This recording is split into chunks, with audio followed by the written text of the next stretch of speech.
We're making a connection, male to female on the channel, and simply screw together. He's overlapping that channel over the other. Slide it into the soffit.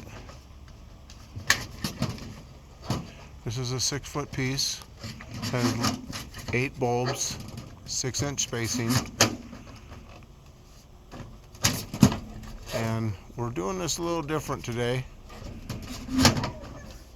Instead of normally on the outer of the fascia, we're doing this up against the wall as a wall wash. So now he has in place, he's going to screw that on the back side up against that little lip. Normally would be a lip like over here on the corner.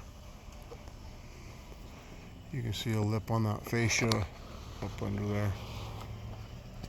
This is metal soffit. And there it is, wall wash MJ channel.